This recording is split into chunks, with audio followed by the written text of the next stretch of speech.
ओम शांति। बाबा कहते हैं, बाबा की याद से ही हम बच्चों का समय सफल होता है।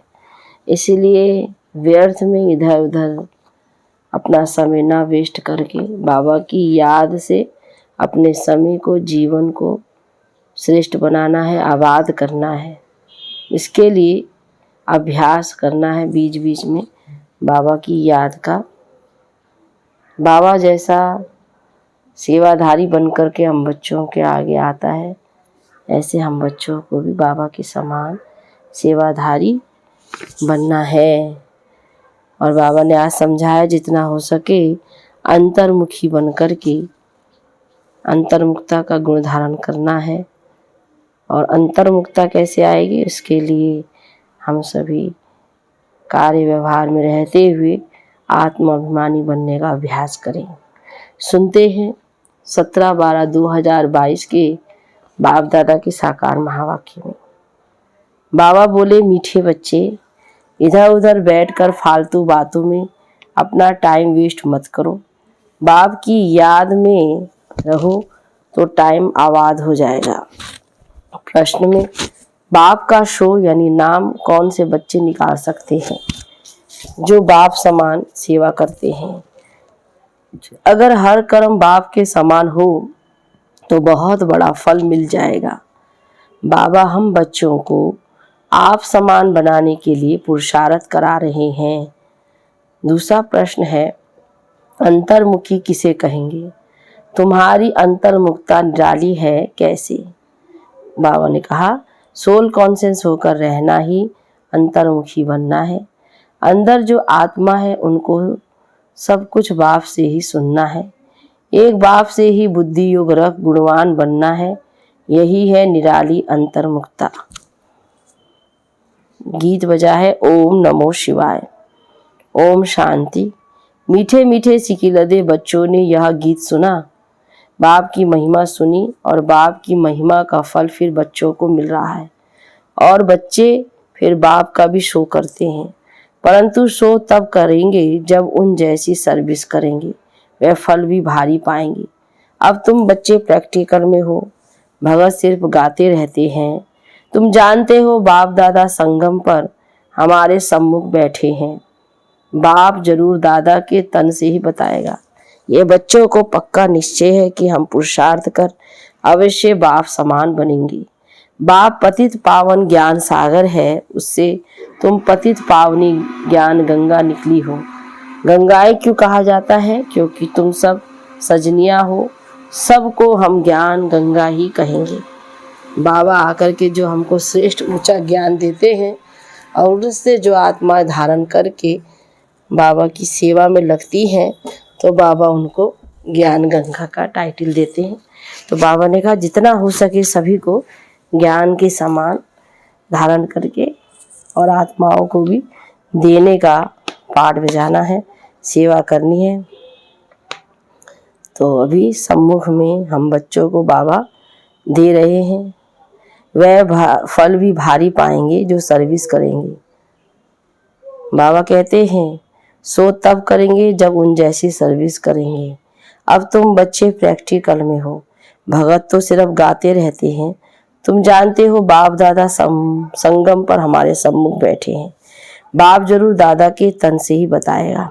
यह बच्चों को पक्का निश्चय है कि हम पुरुषार्थ कर अवश्य बाप समान बनेंगे।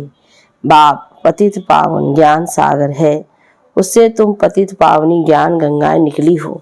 गंगाएं क्यों कहा जाता है? क्योंकि तुम सब सजनिया हो। सबको हम ज्ञान गंगा ही कहेंगे।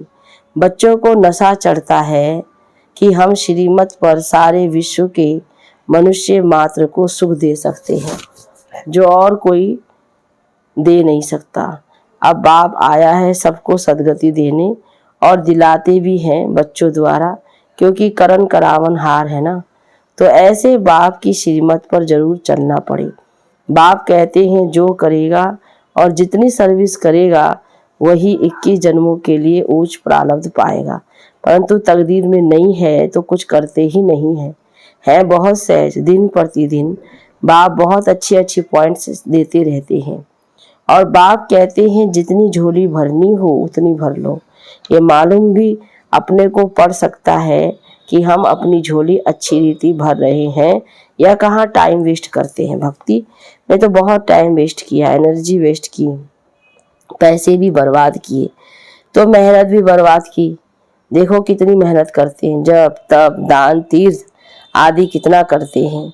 अब यह जो कुछ हुआ है ड्रामा अनुसार, अभी तो है पुरुषार्थ की बात। जो बीत चुका उसको जो कुछ होना नहीं है फिर अपने समय पर रिपीट होगा। अब बाप कहते हैं श्रीमत पर चलो, अपना टाइम यहाँ वहाँ बर्बाद मत करो, टाइम को आबाद करो बाप की याद में। बहुत बच्चे हैं जो बाप की बातें एक कान से सुनकर दूसरे से निकाल देते हैं। जो अच्छी रीति धारण करेंगे वह फिर औरों को भी जरूर सर्विस करेंगे, अपना समय कहाँ भी बर्बाद नहीं करेंगे। बहुत बच्चे सारा दिन बाहर मुखी रहते हैं। बच्चों को पुरुषार्थ कर अंतर्मुखी बनना है। अंदर आत्मा है ना, यह निश्चय करना है कि हम आत्माओं को बाप समझा रहे हैं कि बच्चे तुमको सोल कॉन्शियस होकर रहना है। सच्चा सच्चा अंतर्मुखी इसको कहा जाता है।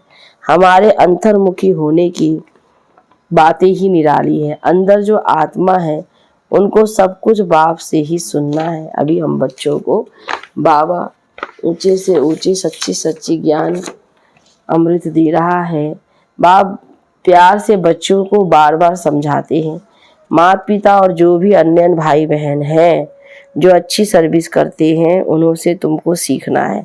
बस थोड़े बहुत अवगुण तो सभी में अभी है, गाते भी है मुझ निर्गुण हारे में कोई गुण नहीं। अभी तुम बच्चों को गुणवान बनना है, सो तब बन सकते हो जब बाप के साथ बुद्धि योग होगा। माया तो बहुत भटकाएगी। बच्चे गिरते और चढ़ते रहते हैं। जो बॉडी कॉन्शियस रहते हैं वे गिरते रहते हैं, जो सोल कॉन्शियस रहते हैं वे गिरते नहीं हैं। वह बाप से अंजाम मतलब वायदा करते हैं कि हम ये काम करके ही दिखाएंगे, पूर्ण पवित्र बनकर ही दिखाएंगे। अंदर में ये पक्का निश्चय करना चाहिए कि हम बाप से पूरा पूरा वर्षा लेंगे, कहाँ भी फालतू टाइम नहीं गवाएंगे। बच्चों को शरीर निर्वाह भी करना है। घरबार छोड़ना तो हठयोगी सन्यासियों का काम है। तुमको तो अपनी रचना को भी पूरी देख रेख करनी है। दिल में यह निश्चय रखना है कि इन आँखों से हम जो देखते हैं वह सब विनाश हो जाने वाला है। इसमें ममत्व रखने से ही अपना नुकसान करेंगे। तो ममत्व एक बाप में रखना है। मुख्य बात है पवित्रता की। इस पर भी बहुत हंगामे होते हैं। क्रोध पर इतना हंगामा नहीं होगा। बाप कहते हैं ये काम विकार तो इस समय सब में प्रवेश है, सब विकार से पैदा होते हैं। तुम समझा सकते हो हम भ्रष्टाचारी को श्रेष्ठाचारी बनाने में मदद कर रहे हैं। अब तुम बच्चों को सोल कॉन्शियस बनना है। पतित पावन बाप को याद करना है। बुलाते भी हैं कि हे पतित पावन आओ, तो आकर क्या करेंगे, जरूर पावन बनाएंगे। यहाँ स्नान आदि की तो बात नहीं। बाप कहते हैं मामेकम याद करो और कोई भी उपाय है नहीं। योग अग्नि से ही तुम पतित से पावन बनेंगे। आयरन एज से तुम गोल्डन एज में जाएंगे। यह एक ही उपाय है, दूसरा कोई भी उपाय नहीं। सब बीमारियों की एक ही दवाई है, बाप की याद। इससे ही सब दुख दूर हो जाएंगे। बाप की याद से वर्षा भी याद आएगा। बाप माना ही वर्षा। लौकिक बाप भल कितना भी गरीब होगा तो पाई पैसे बर्तन आदि का कुछ तो वर्षा देगा जरूर। बाबा कहते जैसे साधन है तो उसी तरीके से वर्षा भी वह जिसके पास जो है वैसी करेंगे। तो बाबा कहते तुमको पहले बाप को फिर वर्षे को याद करना है। बाप कहते मन मना भव मध्याजी भव। बाप तुमको सभी वेदों शास्त्रों का सार समझाते हैं, दूसरा कोई भी ये सार जानते ही नहीं। बाप सीधा कहते हैं बच्चे दे अभिमान को छोड़ दो। तुमको समझना चाहिए कि हम आत्माओं से बाप बात कर रहे हैं। निराकार बाप निराकारी बच्चों को ही कहेंगे कि तुम आत्माएं कानों से सुनती हो, तुम ही सब कुछ करती हो। तो कोई भी हालत में बच्चों को दे अभिमानी नहीं बनना है। अपने को आत्मा समझ बाप को याद करो, सर्विस भी करो, क्योंकि देह से ही सब काम होता है, क्योंकि बाबा कहते सेवा बिना तो चलेगा नहीं, इसलिए सर्विस भी करनी है और साथ साथ में देही अभिमानी रहना है। कोई कोई कुछ समय के लिए अनकॉन्शियस बेहोश भी हो जाते हैं, परंतु वह कोई ज्ञान की बात नहीं। यहाँ तो बाप को याद करने की ही मेहनत करनी है, जिसमें ही माया के बहुत विघ्न पड़ते हैं। तुम जानते हो हमने बाप की गोद ली है तो बाप को जरूर याद करना पड़े। भोग बनाते हो तो भी शिव बाबा को याद करना है। आगे भोग बनाते थे तो कृष्ण को, राम को, गुरु नानक को याद करते थे, गुरुवाणी पढ़ते थे। याद में बनाएंगे तब तो शुद्ध होगा, फिर प्रैक्टिस पड़ जाती है। यहाँ भी बाप की याद की प्रैक्टिस पड़ जानी चाहिए। जितना हो सके भोग व भोजन बनाने के लिए समय बाबा को याद जरूर करना है, बहुत बहुत जरूरी है, परंतु बच्चे याद करते नहीं। भंडारे में एक दो को याद कराना चाहिए कि बाबा को याद कर भोजन बनाओ। ऐसे करते करते पक्के हो जाएंगे। जिनको अभ्यास नहीं होगा वह तो कभी याद करेंगे नहीं। ब्रह्मा भोजन की बहुत महिमा है तो जरूर कुछ होगा ना। देवताएं भी इच्छा रखते हैं ब्रह्मा भोजन की, तो याद में रह भोजन बनाने से अपना भी कल्याण होता है तो आने वाले का भी कल्याण होता है। याद में रहने से बुद्धि में आ जाता है कि हम शिव बाबा से वर्षा ले रहे हैं, परंतु बच्चे याद करते नहीं हैं। ये कच्चाई है, कच्चे हैं अभी बच्चे। आगे चलकर ऐसे बच्चे निकलेंगे जो बाप की याद में एकदम मस्त हो जाएंगे, याद में ही भोजन आदि बनाएंगे। जैसे शराब का नशा चढ़ जाता है, तुम बच्चों को फिर ये रूहानी बाप की याद का नशा रहना चाहिए। इसमें बहुत फायदा है। साजन को व बाप को याद करना है। अति मीठा बाप है, इन जैसा मीठा कोई होता नहीं। बाहर वाले तो इन बातों को जानते ही नहीं, देवी देवता धर्म वाले ही समझ सकते हैं। तुमेव मातश्च पिता तुमेव, यह एक निराकार बाप की ही महिमा है। जो जरूर बाप ने इतना ऊंच कर्तव्य किया है, तब फिर भक्ति मार्ग में हम उनकी इतनी महिमा करते हैं। अब बाप कहते हैं मीठे बच्चे और तरफ से बुद्धि योग हटाओ। सारी दुनिया से अपनी देह से भी बुद्धि का योग हटाए। माँ में कम याद करो तो तुम्हारा बेड़ा पार हो जाएगा। बहुत सस्ता सौदा है, परंतु लेने वाले नंबरवार है। यह भी ड्रामा बना हुआ है। बाबा कितना अच्छी रीति समझाते हैं, सुनते भी हैं। कोई तो अच्छी रीति धारण करते हैं, कोई तो एक कान से सुन दूसरे से निकाल देते हैं। यहाँ सम्मुख सुनने से बच्चे रिफ्रेश होते हैं, फिर बाहर जाने से भूल जाते हैं, कुछ भी याद नहीं रहता। कोई तो अच्छी रीति रिपीट भी करेंगे, जो बाबा ने समझाया है वे प्रैक्टिकल में करेंगे। सवेरे उठकर तुम बाबा की याद में भोजन बनाएंगे तो भोजन में ताकत रहेगी। इतना तुम बच्चों को नशा रहना चाहिए। सारे मनुष्य कुल का उद्धार करना है, मनुष्य कुल की ही बात है। ऐसे नहीं जानवर आदि का उद्धार करेंगे। उनका ड्रामा में पाठ ही यह है, जैसा मनुष्य वैसा फर्नीचर। सतयुग में कीचड़ पट्टी होती नहीं। तुम्हारे लिए कितने वैभव हैं, वहाँ पंछी जानवर आदि सब रॉयल होते हैं। जैसा मनुष्य वैसी उनकी सामग्री होती है। गरीब की सामग्री क्या करेगी? बाबा समझाते हैं कि गरीब की सामग्री क्या होगी, साहूकार की सामग्री कितनी रॉयल होगी। तुम बच्चे जानते हो बाबा हमको बहुत ऊंची कमाई करा रहा है, फिर जितना जो करे पढ़ाई की है, पद हर एक का नंबरवार पाते हैं। राजा रानी प्रजा साहूकार की नौकर चाकर, गरीब के नौकर चाकर सब होते हैं। बुद्धि में है कि हम अपनी राजधानी योग बल से स्थापन कर रहे हैं। हथियारों आदि की यहाँ बात नहीं है, यह है अभी की बात। योग बल से तुम, बाबा समझाता है, योग बल से राजाई पाते हो, है ना। बाबा कहते हैं जितना याद में रहेंगे उतना ये राजधानी योग बल से ही स्थापन होती है। तो इस समय तुम ब्राह्मणियां यानी शक्तियां हो। सतयुग में देवियों को हथियार आदि हो नहीं सकते। तो यहाँ है ज्ञान, अभी की बात, ज्ञान तलवार, ज्ञान खड़का, फिर ये सब स्थूल रूप में लिए गए हैं। अब तुम्हारी सूरत और सीरत दोनों बदलती है, काले से गोरे बनते हो, सर्वगुण संपन्न और 16 कला संपूर्ण बनते हो। जितना जो पुरुषार्थ करेंगे तो इसमें झूठ तो चल ना सके। अगर अंदर कुछ काला भरा हुआ होगा तो बाहर भी काला ही दिखाई पड़ेगा। बाबा कहते हैं, बच्चे तुम सब ऐसे मीठे बनो जब सोच समझे कि इनको बनाने वाला कौन है। तुम्हारी बुद्धि में सारे सृष्टि के आदि मध्य अंत की नॉलेज है। इस चक्र को जानने से ही तुम चक्रवर्ती राजा बन जाएंगे।